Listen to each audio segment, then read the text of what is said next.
Assalamualaikum warahmatullahi wabarakatuh. Halo anak-anak, semoga dalam keadaan sehat walafiat. Alhamdulillah, pada kesempatan yang kelima ini kita masih dipertemukan secara virtual dalam keadaan sehat untuk siap menerima dan mendengarkan materi selanjutnya. Tentang apa?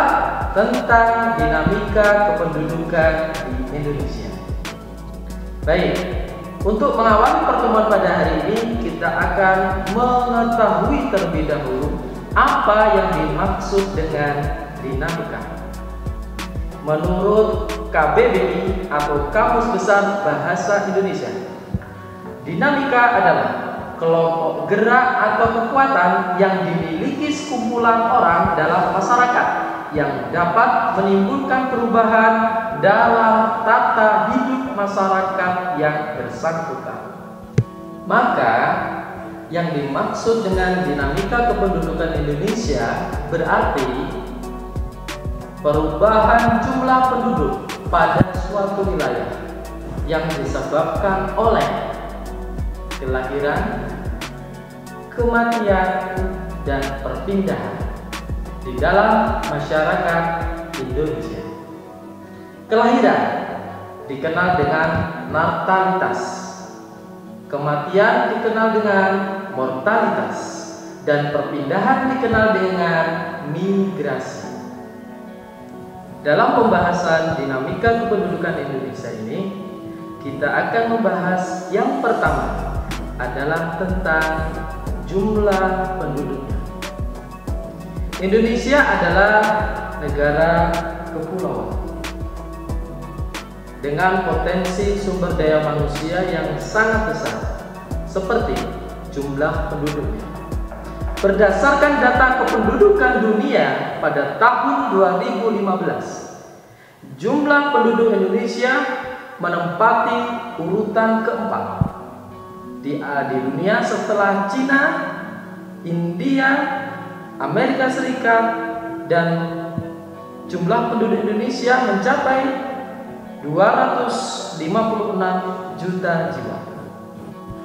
Dengan jumlah penduduk Indonesia yang menempati ranking 4 di dunia, maka jumlah tersebut akan dapat mempengaruhi segala kehidupan masyarakat Indonesia.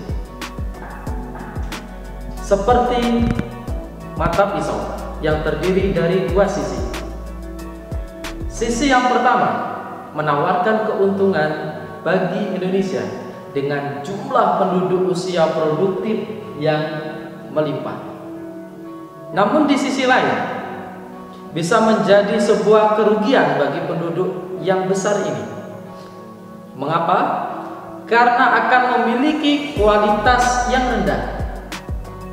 Dilihat dari pendidikannya, kesehatannya, dan kesejahteraannya. Inilah hal-hal yang terkait dengan jumlah penduduk besar yang ada di Indonesia.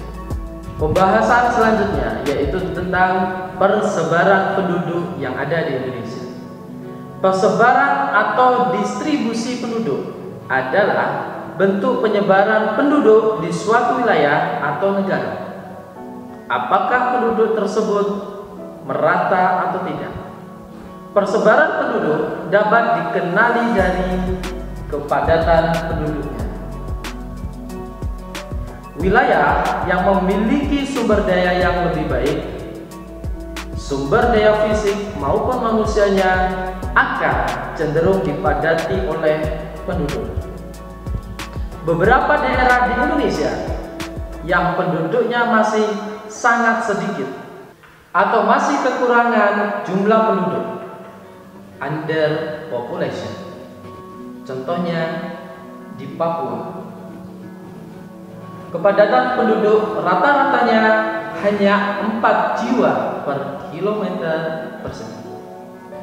Kondisi persebaran penduduk yang tidak merata merupakan sebuah permasalahan bagi pelaksanaan pembangunan di sebuah wilayah.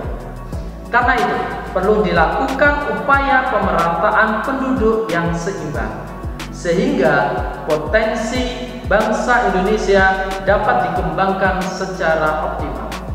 Salah satu cara memeratakan jumlah penduduk di Indonesia adalah dengan melalui perpindahan penduduk dari daerah yang padat ke daerah yang jarang penduduknya. Sebagai contoh, Pulau Jawa adalah daerah yang sangat subur dan telah berkembang dengan pertanian tradisional.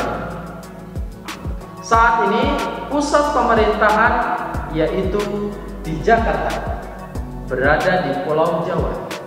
Demikian pula dengan kota-kota yang sebagian besar yang berada di Pulau Jawa. Tidak mengherankan apabila sarana dan prasarana yang ada di Pulau Jawa lebih lengkap dari wilayah lainnya di negara Indonesia.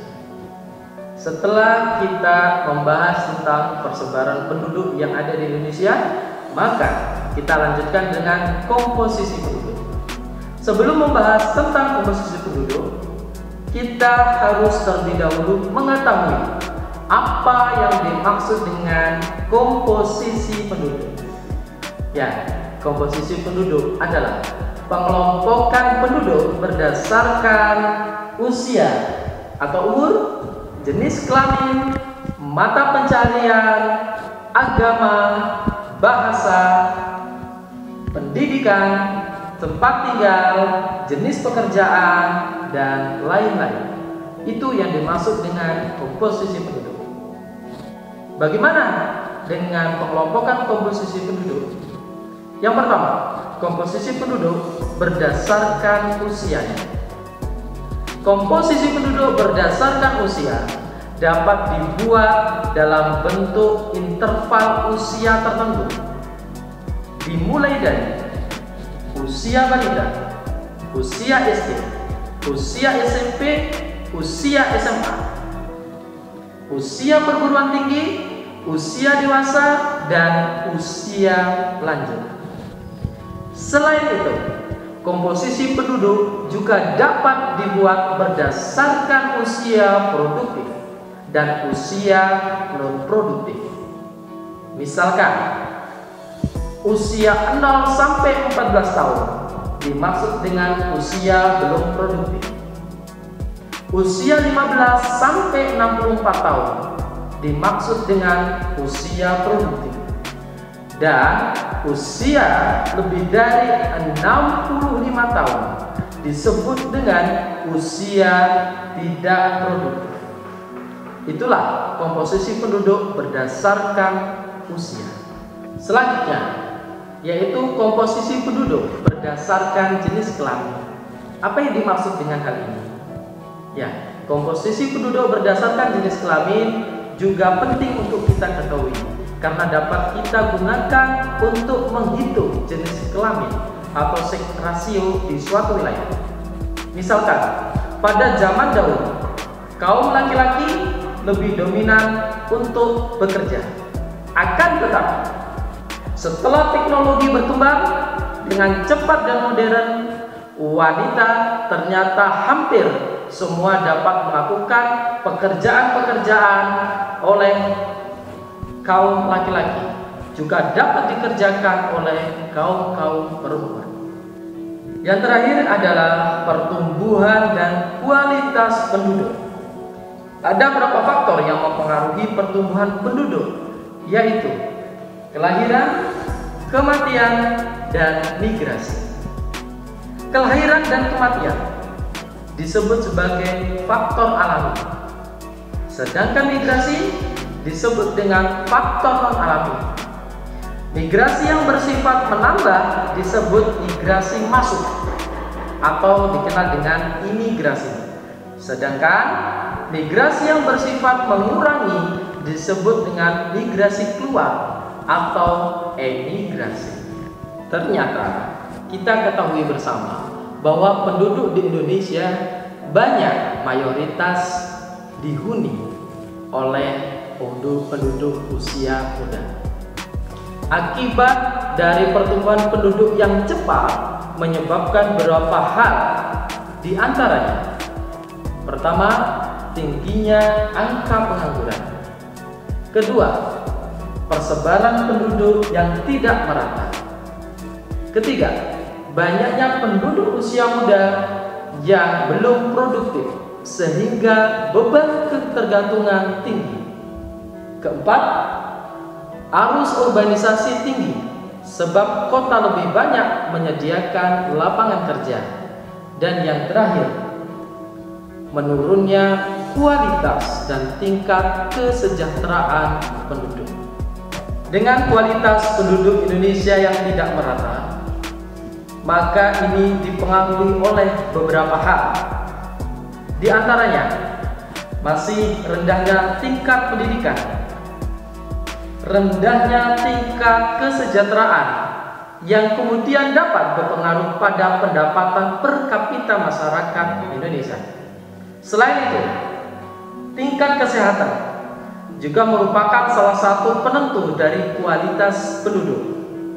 Dan penduduk Indonesia mayoritas adalah bertani.